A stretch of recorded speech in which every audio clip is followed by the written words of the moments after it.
কিরে ভাই এখানে কি কর রে? পড়ছি এমনি। কিছু খাস টাস না? না 3 দিন তালা কিচ্ছু খাই না। তো এনে একলা একলা বরিশাদ দে। পৃথিবীতে কেউ নাই আর। তো এখন যদি তোরে একটা পতাকা দিই আর সাইডে তোরে খানা দিই তাহলে তুই কোনটা লই যাবি? কোনটা লবি? ব্ল্যাক লোক। যেমন এটা আমার কোন দেশের ফ্ল্যাগ কোথায় আসনি? ভারতের। তখন তুই তাহলে পতাকা লবি। তো 2-3-4 দিন ধরে খাস না কিচ্ছু, তুই পতাকা এটা কিনলে মানে চুজ কর রে কিনলে? পতাকা দেশের পতাকা এলে আমি লসি। এই দেশের তো আমি জন্মগ্রহণ করছি।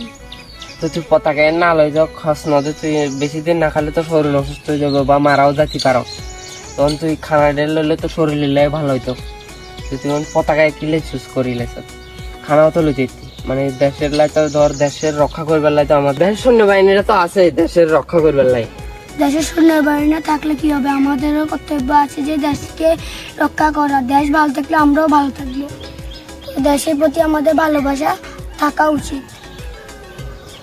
তো আমি সবাইকে এটাই বলবো যে ভাই ছোট কিন্তু ভাইয়ের মানে চিন্তাধারাটা অনেক বড়। তো আমি সবাইকে এটাই বলবো যে সকল ভারতবাসীর চিন্তাধারা যাতে এই ভাইটার মতন থাকে। আমি ভাইকে পতাকাটা দিয়ে বলেছিলাম যে ও কিছু খাবে কিনা, ও কিছু না খেয়ে পতাকাটাই নিয়েছে, কারণ ও দেশের প্রতি যা দেখছি ওর আলাদা একটা ভালোবাসা। ও ছোট হতে পারে কিন্তু ও দেশের প্রতি অনেক বড় চিন্তাধারা। তো সবাইকে এটাই বলবো যে সবাই যাতে দেশের প্রতি ভালোবাসা থাকে, তো দেশ ভালো থাকলে তো আমরাও ভালো থাকবো। তো ভাইয়ের মতন যাতে সকলের চিন্তাধারা হয়। তো এটাই। জয় হিন্দ, বন্দে মাতরম।